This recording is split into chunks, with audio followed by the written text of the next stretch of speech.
Hi, my name is Kerry Critchlow from RCR Recording Studios, and today we are going to continue our exploration of emotions in music. Some of this is going to be familiar from last week, but I've kind of added a little bit to it after giving it some thought. And so when you're writing using emotions or using emotions to write your music, there's a few quotes here that I found that I really liked that kind of go to the heart of this. One is by Victor Hugo. Music expresses that which cannot be said and on which it is impossible to be silent.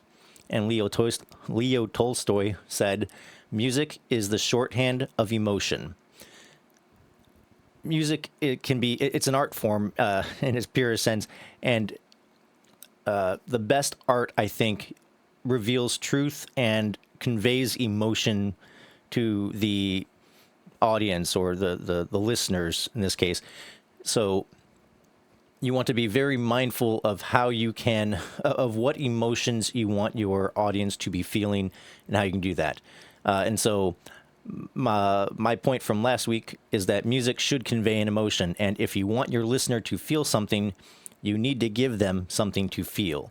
So you want to be very conscious of what emotions you want your listener to feel, how you want to communicate your ideas and your concepts and your feelings to others. And I think it's kind of maybe goes unsaid sometimes, but music really is at its core emotion, right? And so you just want to be very considerate of this kind of thing.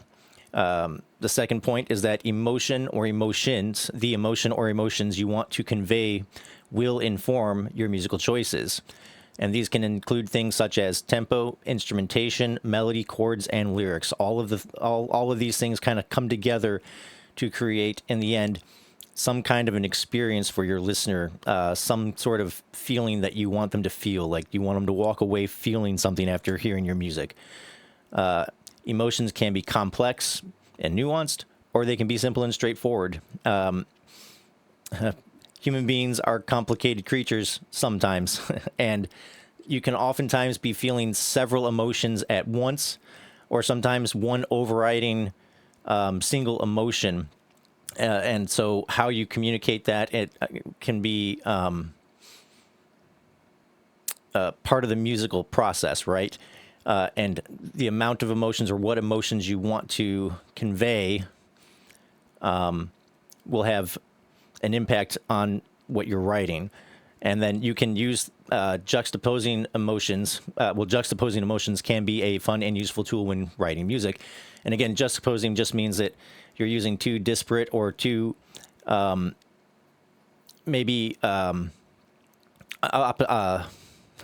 two emotions that you don't think maybe would go together, like, for instance, joy and rage.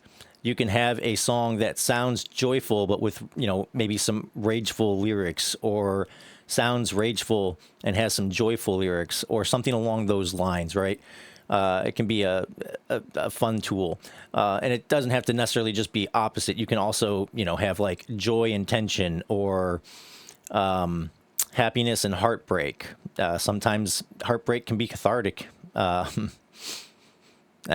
Maybe it doesn't feel like that in the moment, but anyways, a few examples of emotions. And again, this is not an exhaustive list. There are just too many to list. I don't know if there's infinite amount of emotions, but there are certainly too many to list out here in this kind of thing. So I'm just going to go through a few that you maybe can relate to or use. And if there are other emotions that are not on this list, that's fine. There's just too many to list. But these are just some examples to maybe get your wheels turning in your head to kind of wrap your head around these concepts. But happiness and joy, anger and rage, fear and tension, sadness and heartbreak, love and unity, contemplation and thoughtfulness, excitement and energy, boredom and monotony, nostalgia and loss, good times or bad times, simple and complex, new and old, fun and jubilee, depression and lethargy, success and fulfillment, failure and emptiness, hope and peace, war and aggression, mystery, intrigue. Like, there's all sorts of emotions that you can use to as a tool in your music to convey the feelings you want to convey to your listeners. And these different emotions are going to kind of determine what kind of musical choices you want. So, for instance, slower tempos typically are going to tend to be, but not always, but slower tempos, slower songs, like songs that feel a little bit on the slower side, are generally going to be a little bit more thoughtful or introspective, a little bit more on the chill side, I guess, more may lend itself easier to writing perhaps sadder songs, things like that, generally. Whereas mid-tempo songs, kind of in the middle road, can be a little bit happy or a little bit sad. Like they tend to be a little, middle of the road. And then faster tempos tend to be more exciting, more energetic, more upbeat, more uplifting. And so these are just a few things to consider when you're making your musical choices, like what tempo you set your song at is going to have a pretty big impact on the overall feeling or vibe of the song. The instrumentation, if you want something sad and moody, you might use like a finger-picked acoustic guitar, or maybe some a melancholy piano, or like things that are a little bit more on the quieter, more chill side.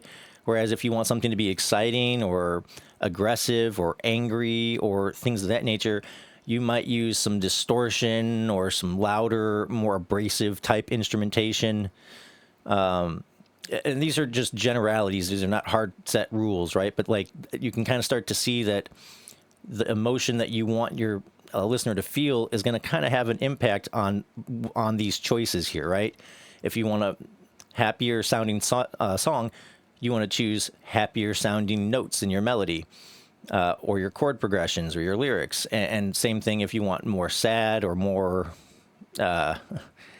any of these emotions that you can kind of think of, right? And so we're going to dig a little bit more into today how to go about using some kind of simple examples. And the key we're going to be using today is going to be in C. We haven't touched on it in a while, but it's the simplest of all the keys. It has no sharps or flats, and so it's pretty straightforward. And we're using a major scale. Now, so far in this, as I've been doing these videos, we've only touched on the major scale, and you can get a lot of use out of it, but it's the simplest to use, but there are a lot of different scales out there that will create, say, for instance, like a natural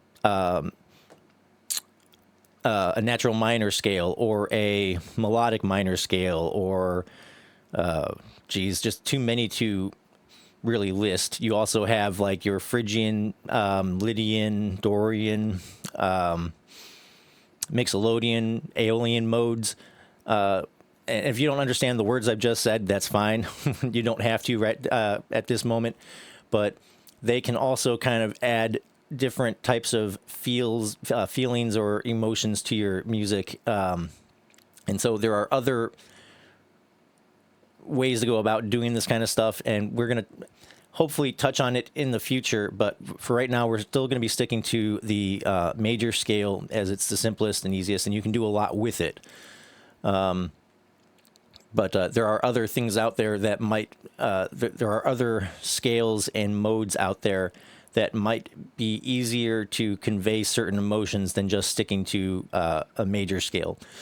But that being said, we're going to be using the major scale and kind of explore what you can do with some of these things and how it can kind of impact your song and the emotion you're trying to convey. And so we're going to go and start with a piano again, because it's a very universal instrument. And we're just going to look at a few different chord progressions that you can possibly use in your own writing. You cannot copyright a chord progression. There's just there's how do I put this? There's an infinite amount of music that you can make using the 12 notes of the scale, or the 12 notes in music. But in order to write something that sounds good and not completely cattywampus, so to speak, you are going to be limited to a degree on what you can use. And so there's a finite amount of chords that are going to sound quote unquote good, or like they feel like they are connected in some way. And we're just going to go through a few of these, and you can borrow them. Feel free to use them in your own productions. But these are just some basic concepts that we're going to go over today.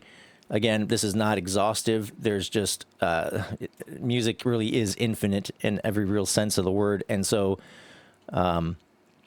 take this kind of with a grain of salt. But one thing that you may want to, if you want to create the emotion of, we're going to say, we talked about last week that major chords tend to sound a little happier. Minor chords tend to sound a little bit sadder, right?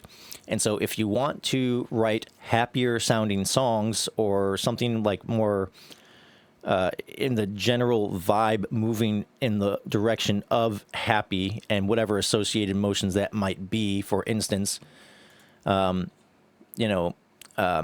and joy, love and unity, perhaps, excitement and energy, perhaps, good times, perhaps, fun and jubilee, perhaps, success and fulfillment, hope and peace. Now again, this is not a hard, fast rule, but generally speaking, using major chords is going to lead to generally happier types of emotions, or positive emotions, we'll say. Whereas using minor chords can sometimes have the effect of having a little bit more, sadder or negative emotions attached to it, right? And then you can combine both major and minor chords together to create complexity and nuance and things like that. Or you can stick to one or the other to a degree, and have it be more on the negative side. So like, for instance, if we were to do a 4, 1, 5, an F, C, G, that's generally going to be a little bit happier sounding. So if we do an F, which is an F, A, and C, and then we do a C major, which is a G, C, an E, or C, E, G. Just this is an inverted C major chord, and then we'll do a G major chord, which is a G, B, D. All right, and we play this out.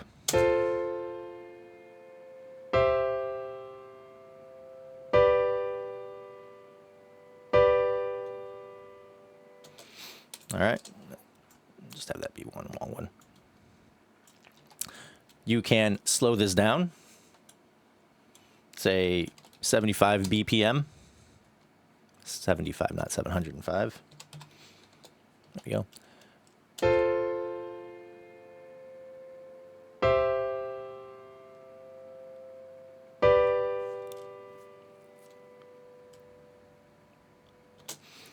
It's got a generally more positive sort of vibe to it, right? Now, that doesn't mean you can't make a sad melody or whatever on top of it, but generally speaking, using all major chords, you're going to get more of a positive kind of emotion from it, right?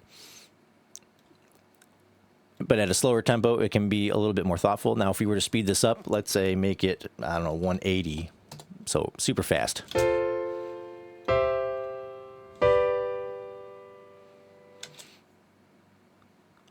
Or you can even shorten this down.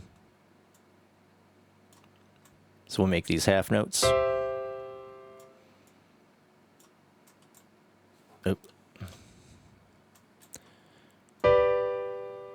Make these whole notes at this faster tempo, especially.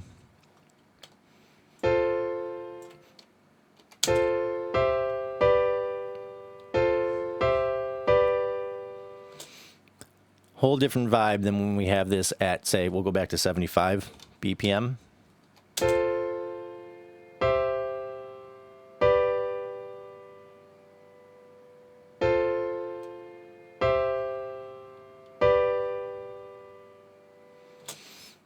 All right, and then you can write some pretty melodies on top of that. You can even color this a little bit.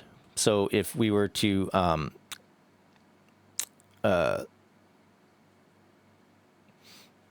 color this in with, say, sevenths, if we want to know what an F major 7 chord is, it's an F, an A, a C, and an E, and we can figure that out using our trick that we've gone over in the past. If we write this out as 1, 2, 3, 4, 5, 6, 7, and you can keep going with this. But you want to take the 1, 3, 5. That's going to be your basic triad, right? 1, 3, 5. So F, A, C, and then our 7 is E. And so for an F major 7, and as you can see, this should be an F major 7 if as a seventh, the 4. We can add in an E.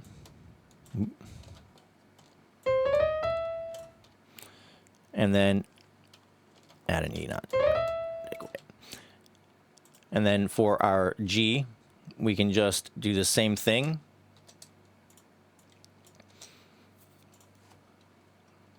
Now, eventually you'll be able to do this kind of in your head or faster after you get a hang of it, but this is a quick and easy way to figure this out if you have not yet memorized it.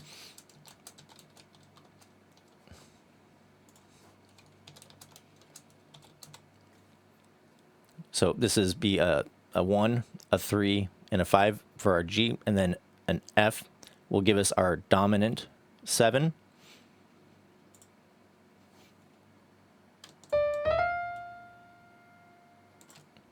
So we'll add a dominant 7 in there. Oh, and C major 7 should be, we're going to want to add in a B.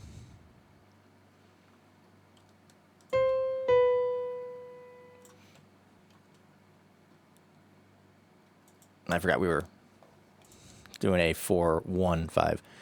Got a little ahead of myself there. And so we already have this written out for C because we have the 1, 2, 3. So our C is C, E, G, and our 7 is B. And where we put the 7th can also make a huge difference. For instance, right now we have a C and a B stacked right on top of each other. And whenever you have two notes right next to each other, you're generally speaking going to create quite a bit of dissonance. Whereas if you were to move this B up an octave, it would sound a little bit less dissonant, but we don't want the voicing to be too far away, I don't think. So we're going to give this a listen to, but this first half is going to be with the sevenths included. The second half is going to be with no sevenths, and you can kind of hear the difference.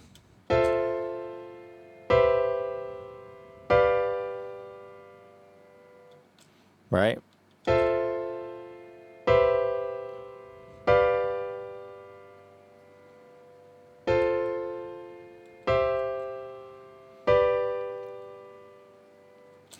So this first half has a little bit of extra feeling to it, if you will, right? And you can hear that dissonant in this C major 7. And you can try different things, like maybe, for instance, instead of having a C major 7, maybe we want to do a 9 or a second. So a sus2 and a 9 are the same thing, except that with a 9, we're going up an octave. So here's our sus2 would be a C, a D, and a G. But a C9 would be a C, a D up an octave with the E and G in there if you want, although you don't have to. And so let's move this B to a D and see if how that affects things.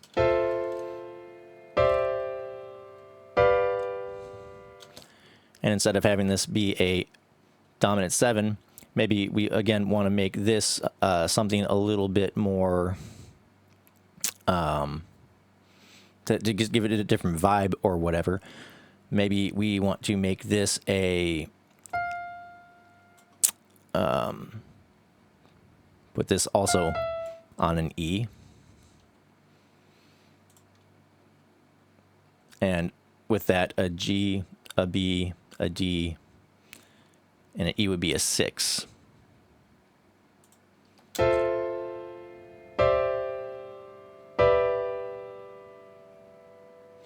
That's a little bit dissonant for my taste, so maybe we find a different note. Perhaps we can try an A.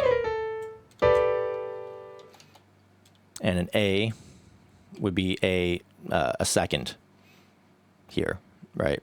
sus2, a G sus2.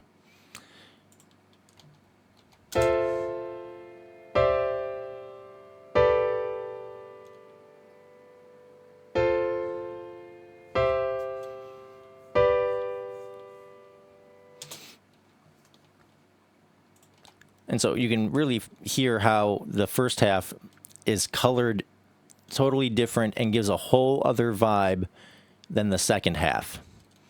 Second half feels a little bit more straightforward, a little bit more resolved, a little bit more simple, whereas this first half has a little bit more complexity, a little bit more nuance, a little bit more feeling, if you will, right? And we can take this a step further. And if we have this repeat, you can kind of get a gauge of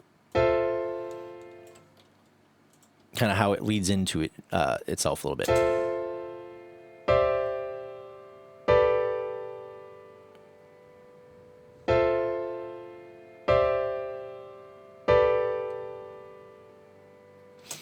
Right. And then you can speed that up again, like we were talking about earlier. Maybe go 150 here and see how that sounds.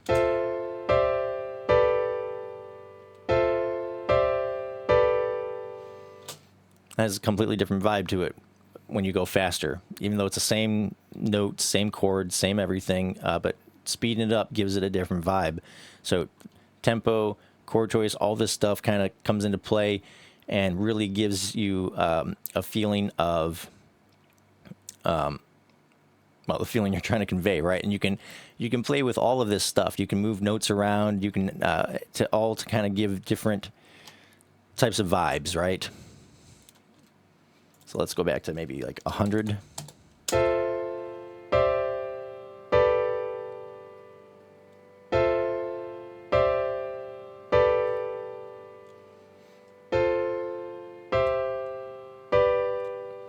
And we get to our simplified chords here. Now, neither of these is right or wrong. It's just a matter of what you want your listener to feel. If you want them to feel a little bit more of the tension that's coming from these sevenths and sus2s and nines or whatever, you can use that. If you want it to be a little bit more simplified, you can use that. There's no wrong or right here. It's just whatever you want the listener to feel or the vibe you want to hear, right? And so, you know, feel free to play around with this. You can move notes around. You can try different things. And as long as you keep to these notes when you're building your chords, generally speaking, you're at least going to be in the right ballpark. Although you can take things out of the key for various reasons. I mean, we'll maybe get to that in a future video because we do want to cover stuff like substitutions in more detail, go over different modes and different scales besides just the whole scale. But for right now, if you just stick to these notes when you're building your chords, you can start with basic triads, and then you can add in 6, 4s, 2s, 7s, 9s, 10s, 11s, etc. Or you can have, you can take things away. For instance, you don't need 4 notes in here. Perhaps in this case, you want to get rid of this B, for instance, when you get to this G over here. Or maybe you want to get rid of this E when you are playing the C. So now we have like a 4 chord, a 4-note chord, then a 3-note chord, and a 3-note chord.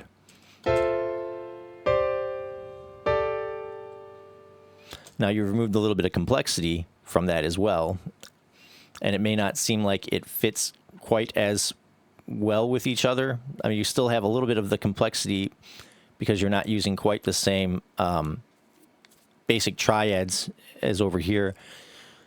But you also have thinned out the sound a little bit. Maybe that's what you want. So like maybe, for instance, we can even take away this third here.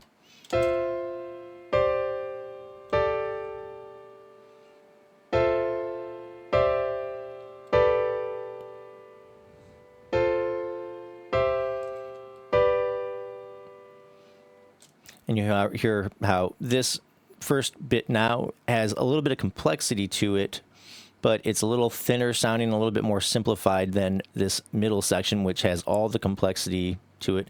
And this third one is the most simplified, the most easily digestible, whatever, most simple, emotionally speaking.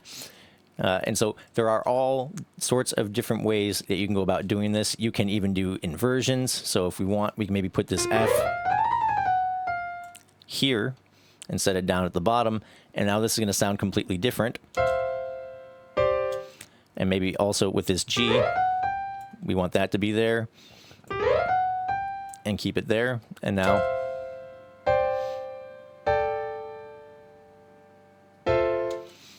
or maybe have this come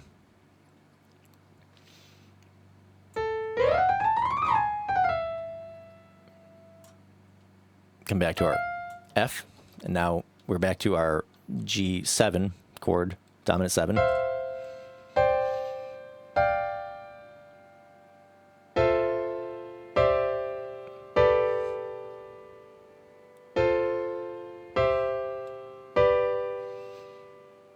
So all of these are roughly the same chord progression, or the same bass chords, right? We're just adding different coloring to them.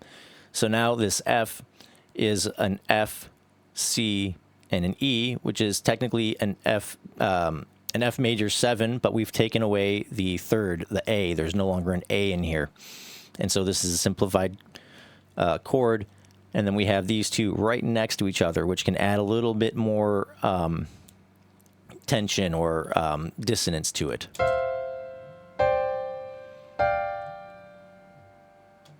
Right? And then having that dominant 7 in the G is also adding a sort of tension. And maybe you can even have it written so that the first time you do this, you have the dominant 7, and then the second time you have the second, or you can even resolve it. You don't have to have a second in there. You can have it just be the regular G chord for a simpler resolution. Or, you can put your A back in there instead of having the dominant 7. Now we're going back to our sus2.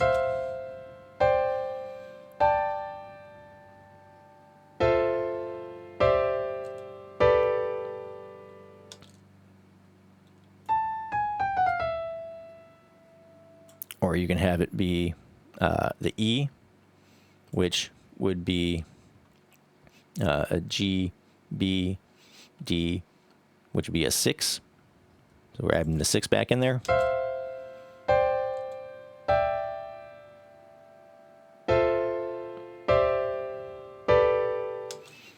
Or you can have this G come down to maybe a C, and a C would be the G, B, a sus4.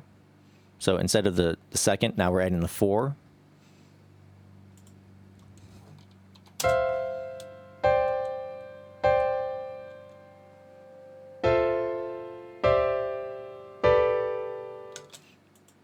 Now, these are almost the same chord. They are the same chord progression now. And so maybe that C was the wrong idea. Maybe what we want to do is have that go to a B. Now this is an inverted G major chord.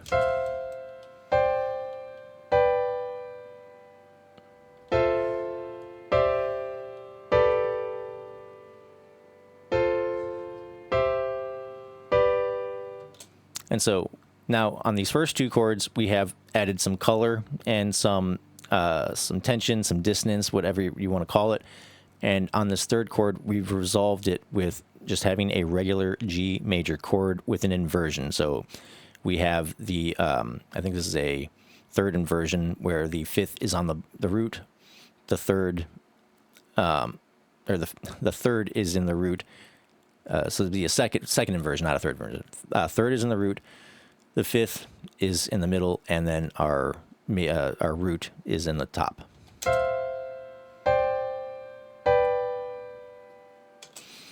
Right? And that just creates a completely different vibe, and you can kind of hear how you can play with these chords to create different emotions, even though it's the same chord progression. It's still that basic 4, 1, 5, using all the major chords, but using these different note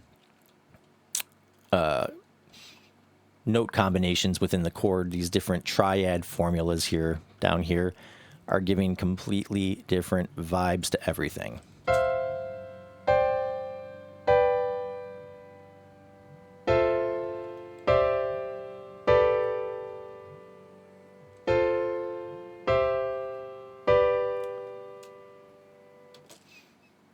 Right? So I think we've hammered that home enough for now. You get the idea. Next thing we want to do is maybe just go from minors. So maybe we can do a 3, 6, 2. Now this, and we're going to use just the minors within this key. So the 3 is an E minor, which is an E, G, and a B. And maybe we'll do this same kind of thing here where we do these half notes. Then we're going to go to an A minor, which is an E, A,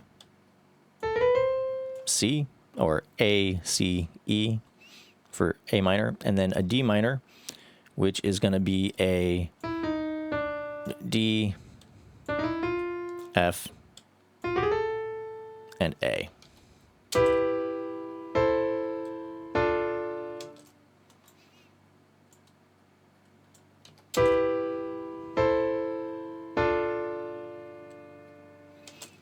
And this has a very melancholy, kind of sad vibe to it, right? And we can slow it down some, maybe go to like 70.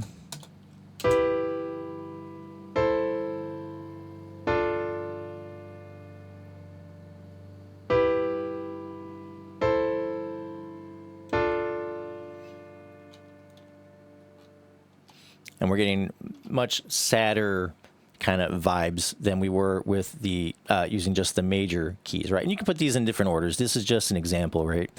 You know, you could have done a 1, 4, 5. You could have done a 5, 4, 1. You could have done a 5, 1, 4. Like that, you can any combination you want using the majors, and same with these minors. You can put them in any kind of order that you want. But the concept here is that we're just using the minor chords in this scale. And so this is our basic scale. And now if we wanted to, for instance, add in our sevenths or kind of color in these chords a little bit to give them different vibes, we can do that. So for our E minor, if we want to have it be an E minor 7, we can add in a D here. And if we want the A minor to have a 7, we can have that be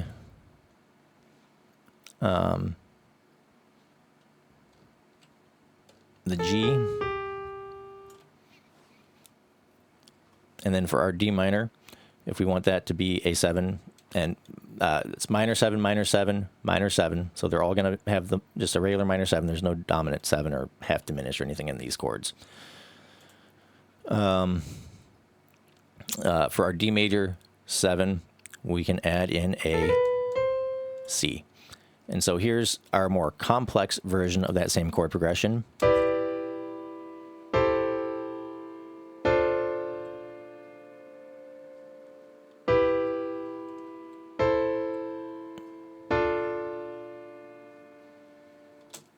And adding in this coloration is adding in like a whole other vibe to the song. It still kind of had that sad, moody sort of vibe to it, but now it's a little bit more complex, right? It's got a little bit more something going on with it.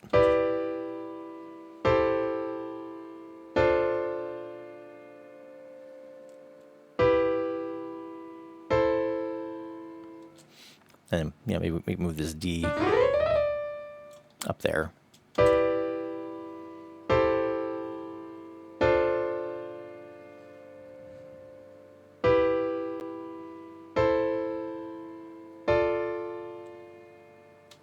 And then same here. Maybe we move that D up there.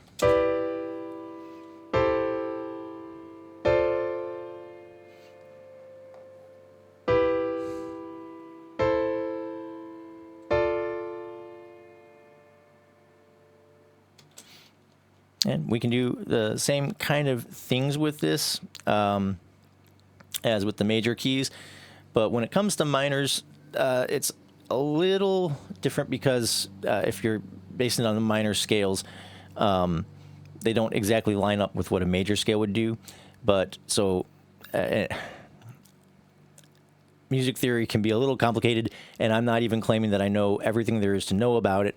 But when it comes to these minor scales, again, as long as you're using all of these notes, or only these notes, I should say, you're probably going to be okay.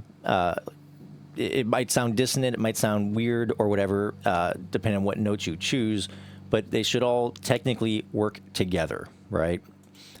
So with our E minor here, for instance, if we, instead of having this be a D, maybe we put it as an A.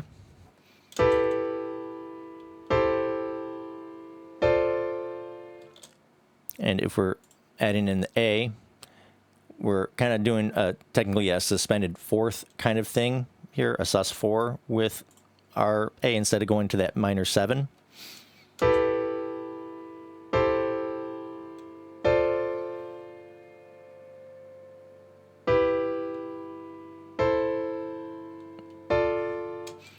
And with our A minor, we can maybe, instead of having this on a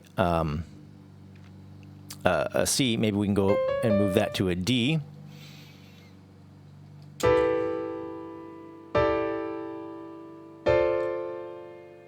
And it's got a whole other vibe. When we do the A minor, A, C, E, and again, it's kind of a sus4 sort of vibe.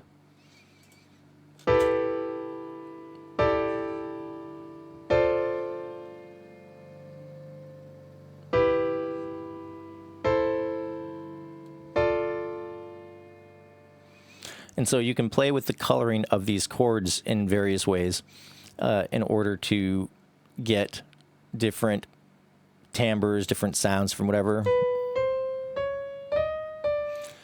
You can even add in a fifth chord if you want. Now, the more chords you add, the more complex you're making the chord, the more likely you are to run into some dissonance and some weirdness, but you can use that if it's working for you, right?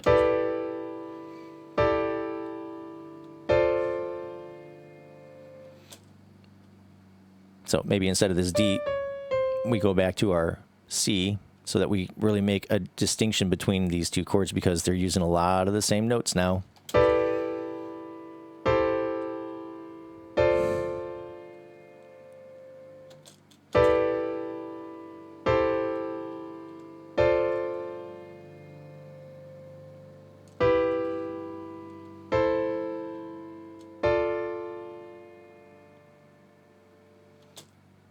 Okay, and so you kind of start to see how this can come together. And again, you can use multiple chords for this as well.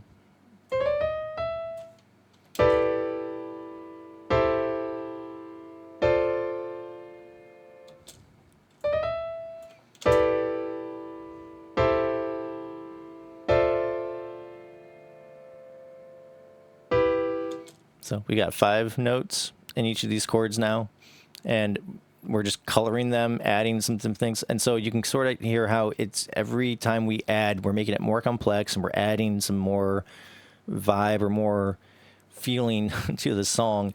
and it's a matter of how you would want to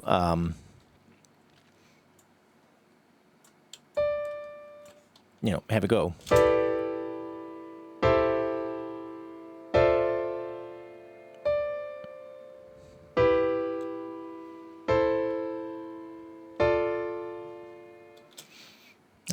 And you can have this kind of thing as well.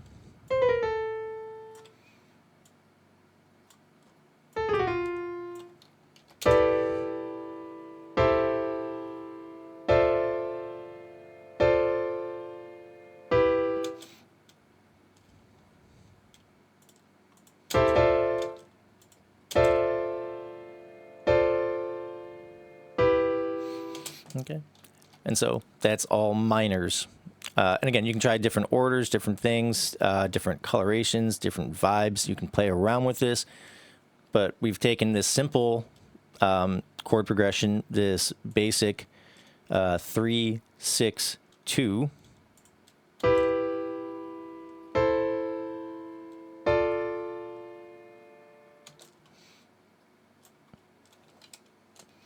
And we have colored it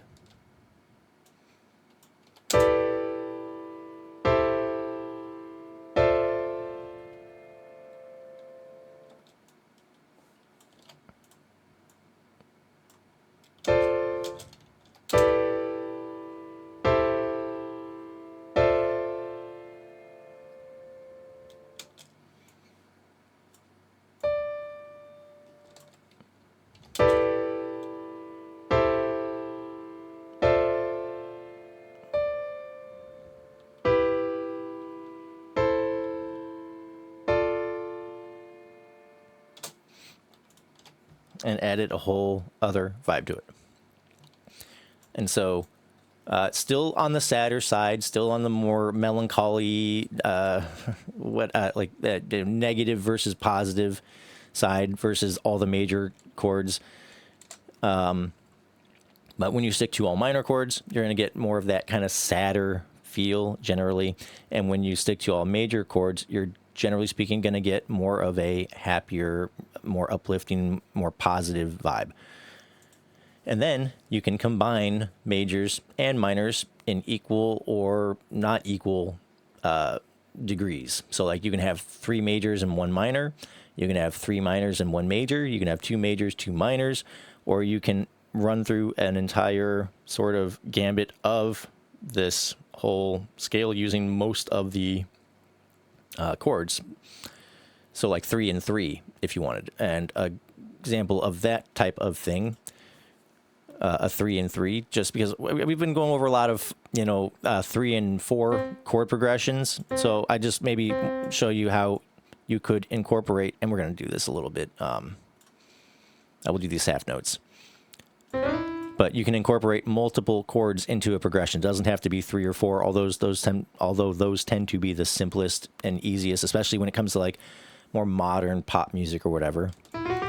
But we'll do a C to a G, and I'm using inversions here, but all the notes will line up. So we're going from a C major, C, E, G, to a G major, which is a G, B, D.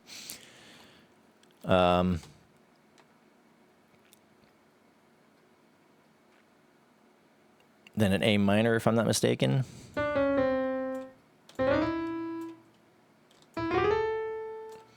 To an E minor.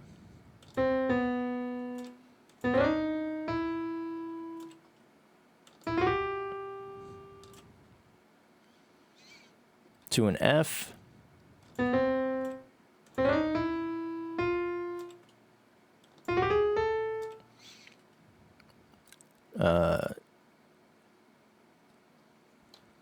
Let me listen to this, make sure I got this right.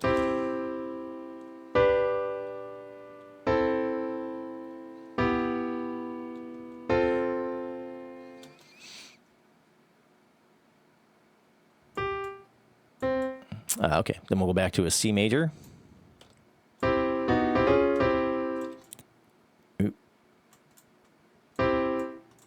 then to a D minor,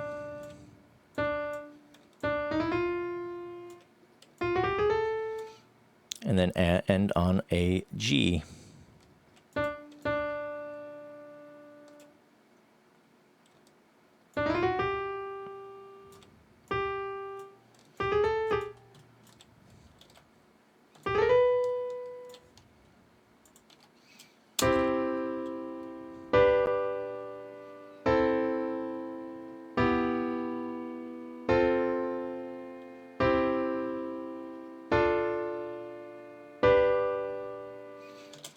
Okay. And so we have a C to start, a 1, a 5, going to our G, then to a 6, going to our A minor, then we're going to our 3, which is our E minor, then to an F, which is our 4, then back to our C, which is our 1, then a 2, which is our D minor, and ending on our 5. So the chord progression would be a 1, actually we would do it in numerals, a 1, 5, 6, 3, 4, 1, 2, 5. And we're using everything but this 7. So we've got every single chord, 1, 2, 3, 4, 5, 6. We're using 6 of these chords in a combination to create this progression. We're using all 6 of those. So 3 majors, 3 minors. And you can, this is similar to like a Canon in D, I think, if you're familiar with that tune. But this is a relatively common chord progression, but it's utilizing well, not all, but like it's using 6 of the chords, 3 majors, 3 minors, and you can kind of get the vibe emotionally what it's doing.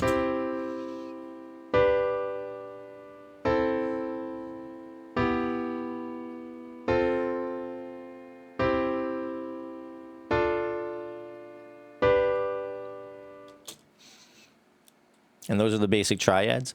And again, you can start to color these if you so desire. So we can add in our major 7 here with the C. With our G, it would be a dominant 7 if we wanted to color it with just the 7ths in the key. So major 7, dominant 7. Then we're going to an A minor, and an A minor 7 would have a G in it. Then we're going to our E minor, and the E minor would have a D as its 7th. Then we're going back to our C, which would, an F rather. An F major 7 would have an E in it. And then we have then we're back to our C, which would go back to our major 7. Then we're at a D minor, which would add in a C, and then resolve to our G, which would be a dominant again. Now, this may or may not work, but these are adding in all of the 7ths, and like you don't have to stick to 7ths. You can have a combination of 7ths, 6s, sus2, sus4s. You could even, if you so desire, add in some augmented, diminished, Phrygian, or Lydian, although oftentimes that's going to take it outside of the key you're in because you're switching modes, which we haven't covered yet, but is a thing that exists that you could do. And so, but anyways, here's the song with just the 7ths.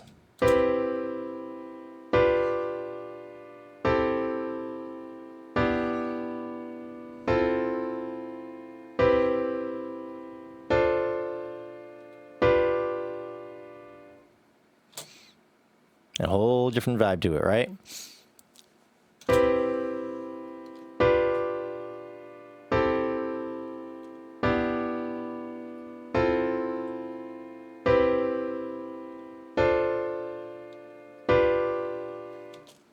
And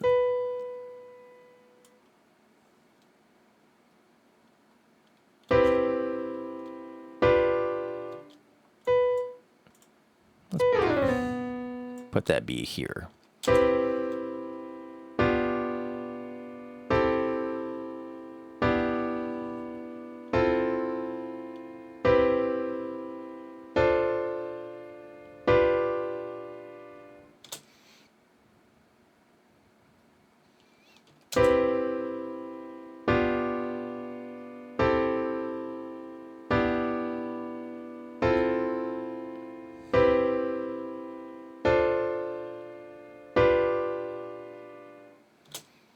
Okay. Again, whole other vibe. And so this is a tune that would utilize 3 majors and 3 minors, and you get kind of a different vibe altogether. It doesn't sound necessarily sad, but even though we have 3 minors in there, but it's not necessarily happy, even though we have 3 majors in there. It's kind of riding that line, right?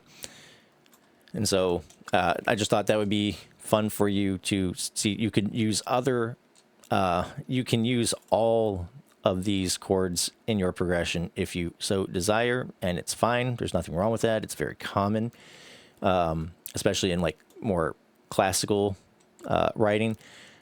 And you can have some fun with this. You can play with the order of these as well to a degree if you wanted to, but don't be afraid to use multiples of this, so you don't have to stick to 4-chord or 3-chord progressions. But that being said, we're also going to look at a 2-chord progression next. And this is another common one that you'll probably have heard. And this is 1 major and 1 minor. So we're going to do a C major, and then we're going to do an E minor.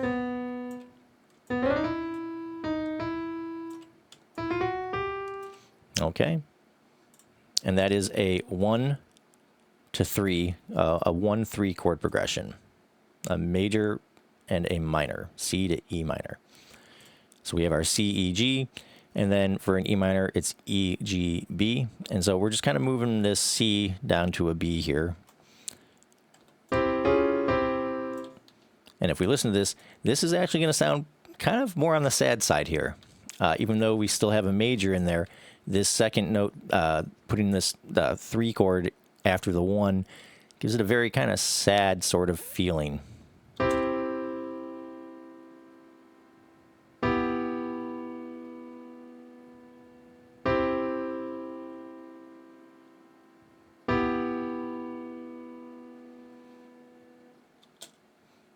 Right? And we can maybe speed this up a little bit.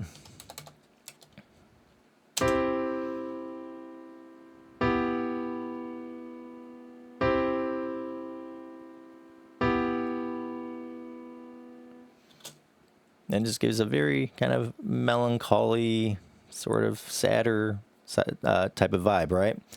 And again, we can add in our 7ths or color it in different ways. But if we were to color a C major to an E major, E minor 7, it would be something like this.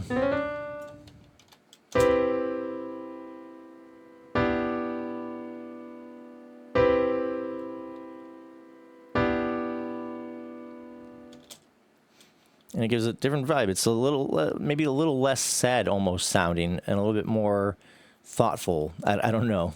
Yeah, whatever. Sometimes these feelings can be a little subjective, depending on who's hearing it or what vibe you're getting.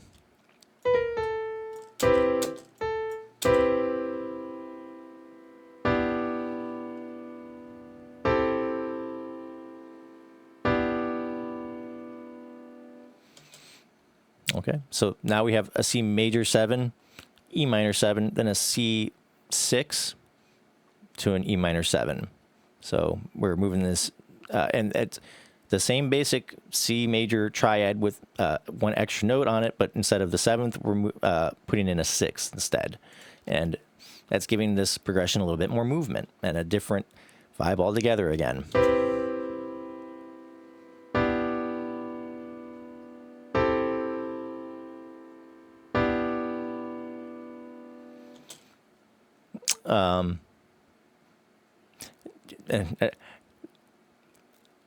Theory can be a funny thing. This is either a C6, a C major with a 6 in it, or it can also be an A minor 7th, because we have an A, C, and an E, and a G. And an A minor would be an A, C, E, and to make an A minor 7th, you add in a G. And so this can be called two different chords, and even though it's a C major, it's also an A minor, and it's this G and A that are giving us whether this is an A here is that would be a 6 over our C major, or a G, which would be an A minor with our 7 in it. And so I'm not 100% sure even which one would be correct in this instance, but just moving this this note from a B to an A has completely changed the feel of this chord, and potentially, instead of now having this be a C major with a 6 in it, you can also call this an A minor 7.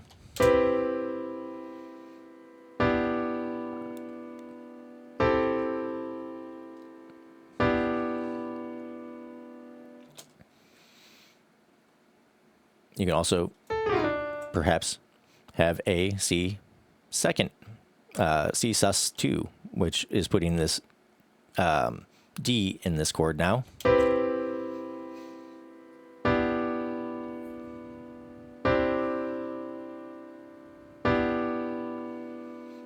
Which gives it a whole other feel again. Or you can move that to a 4. And sometimes you'll want to get rid of this third in order to make this not a little less dissonant sounding.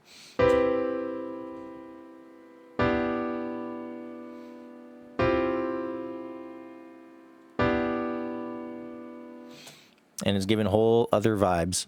You can even make this Phrygian. Now, when you do this, you're taking this out of the key of C, and you're adding an accidental by putting the sharp 4, or Lydian rather, by putting the sharp 4 in here and making this a Lydian mode. You are taking it out of the key, but it can be an interesting thing to do anyways.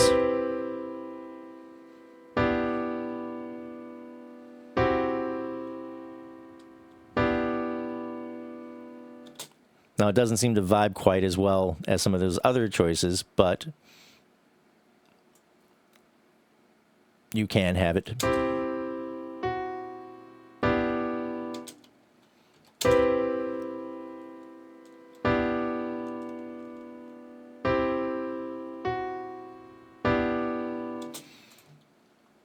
You can play with the modes, depending on what kind of vibe you want to give it, again.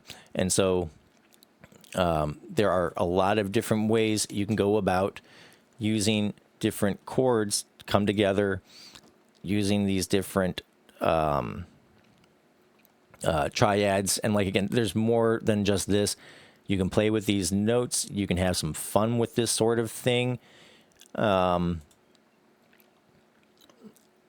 you can even use accidentals. You can use notes that are outside of this scale, especially if you know what you're doing with it, to create different feelings and vibes and things like that. And you can play around with the different order of where you're putting these chords and how they're relating to each other. And again, if you want it to sound more on the sad side, generally speaking, you want to stick to like minor-y types of chords. And if you want to have a more of a happy, positive vibe, you want to stick to more major. But when you combine the two together, you're going to get a combination of the two things a lot of times. But like in our case with one major and one minor, you're getting a very sad vibe, right? Going back and forth between these two chords. And the same could be said about a 4 and a 6. So if we do an F and an A minor, for instance, in the same key, if we do an F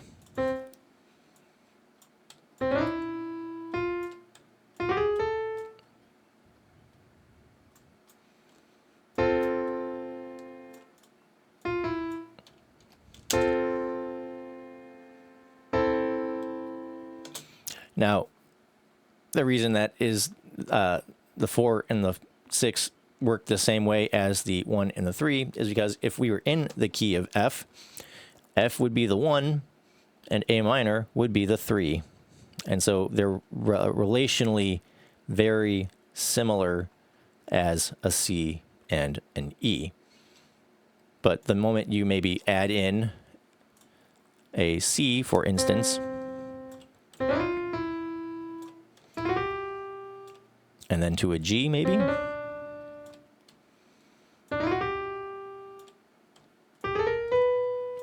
we'll play that same chord progression, and it'll start off with a sadder vibe, but it'll end a little bit more on a positive thing, and you say maybe like the overall impression you get then becomes more positive.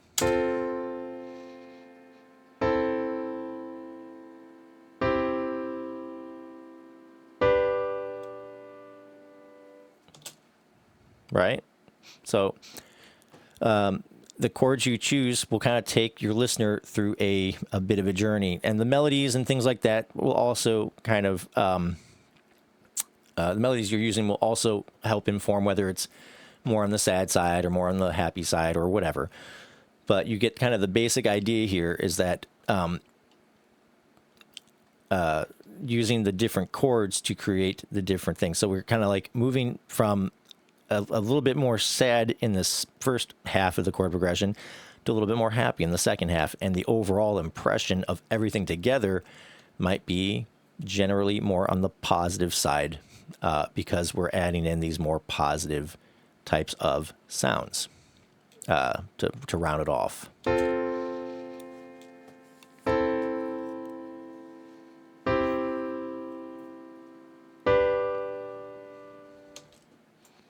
And then we can loop it.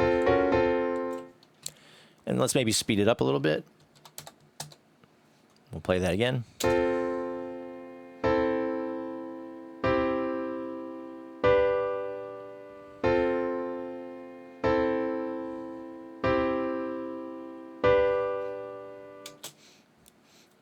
And again, you can color this. You can leave it as is. You can even just do basic. You don't even have to have 3 chords in these triads if you want. You can have just 2 notes in them. You can have 4 notes in them. You can have whatever. You can have them be super simple or super complex. There's a lot of different ways to go about it, and the different ways that you go about it are going to kind of inform the emotion, right? Also, whether or not this this piano has kind of a happy kind of vibe to it, but if you were to say add in a bit of distortion to it,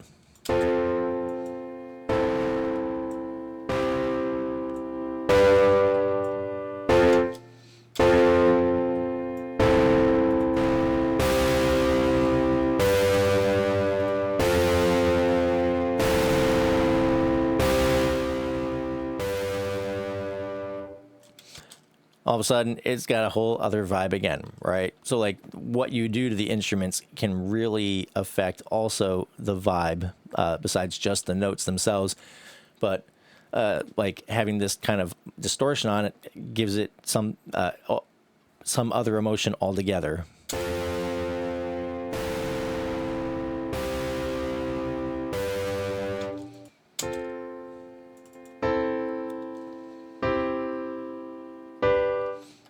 And again, you can color these chords. So for our F, if we want to color this with a 7, we add in our E to make it an F major 7. For our A minor, we add in a G.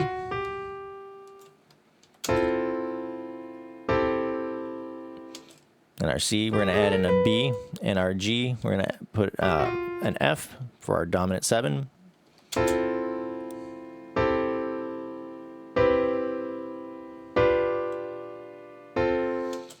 Right. And so we're coloring it, making it more complex, and we can use other things besides 7s. Like I said, you can use really any of these notes to color any of your chords. And if you want dissonance, the closer you have notes together, the more dissonant they're going to be. So like these two right next to each other, an E and an F, they're going to sound quite dissonant. When you move them further away, a little less dissonant, and so on and so forth, right?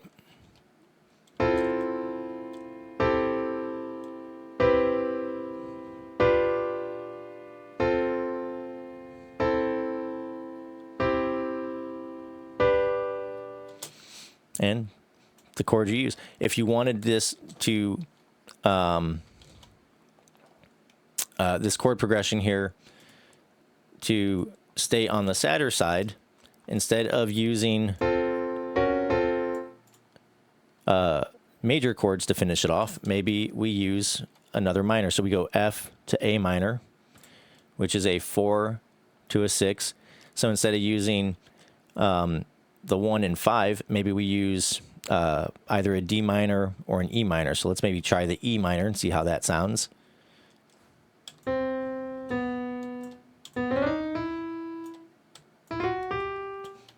And if we play this, they're going from a minor to a minor. And so that's going to, in theory, give us a little bit of a sadder vibe as we're continuing through our progression here.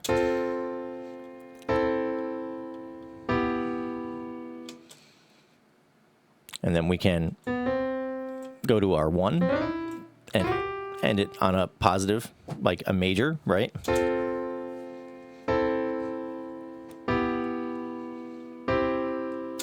Or we can maybe go to a D minor and end it on a minor.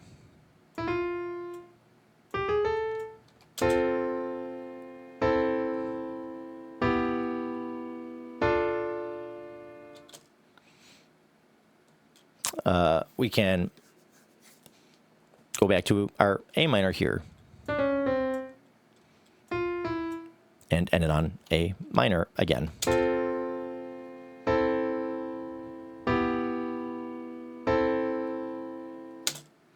Or we can go to maybe a G and end it more on a positive note.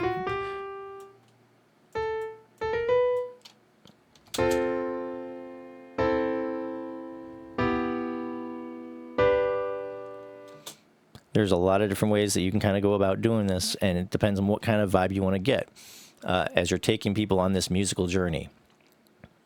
And so the more complex you make these chords, adding in your sus2s, your 4s, your 6s, your 7s, etc., the more coloration you add, the more complex the emotion that you're adding to the chord. But generally speaking, the major chords are going to tend to be a little bit more on the positive sounding emotions, whereas the minor chords are going to, generally speaking, be associated more with like the negative or sadder type of emotions. And so you can use that kind of knowledge to your advantage when you're creating your chord progressions and how you're thinking these things out. And so I think that's all we're going to cover for today. Hopefully you should have an understanding, at least a basic understanding of how major and minor chords kind of function together, what you can do to color them and add complexity to them if you so desire, and how to use that to kind of create the emotional outcome you want using just kind of these chord structures. Next week, I think we're going to dig in a little bit on melodies and things like that, and how you can kind of use those as well to create sort of an emotional sort of vibe, kind of covering similar of what we did today. And then in the future, we'll get into like minor scale formulas and get a little bit more into modes. But I have to preface all that by saying we are kind of getting out of the realm of what I would call any expertise I might have in musical theory. I am not an expert when it comes to music theory. I think I've mentioned this before, but I only understand enough theory to do my best to try and communicate it to other people who do understand music theory, but not enough to have a full understanding. I don't tend to write based on these formulas. My writing style is very much just trial and error and see if it sounds good to me, it sounds good. And if it's giving me the emotion that I want to feel, then it's good. And if it's not, I change something or I move things around until it is giving me that emotional feeling that I do want, where it sounds good to me or it sounds right to me. So that being said, I'm not necessarily suggesting that that either you stick hardcore to this music theory when you're writing your music, or B, that you take everything that I'm going to, like, over the next few weeks, there's a very real possibility I might get some of the theory stuff wrong. And my goal is not to teach you music theory. My goal is to help you become better songwriters. And so hopefully, having a general knowledge of this stuff and a general knowledge of like modes and different scales as we move forward will give you some more tools in your toolbox to kind of help you experiment in useful and productive ways with the music you do want to be writing. And we'll go over that in the future. And we'll call it for today here. But yeah, hopefully you have a better understanding of how to utilize these basic kind of chord, this basic music theory and basic chord structures and some of the coloration you can add to them to create different emotional vibes when you're writing your music. And maybe this will give you a good place to start. But like I said, you don't have to stick to this. You can always feel free to experiment and try different things. At the end of the day, it's all about, is this sounding the way you want it to sound? And oftentimes that's, is this giving you the emotion you want to feel when you're hearing it?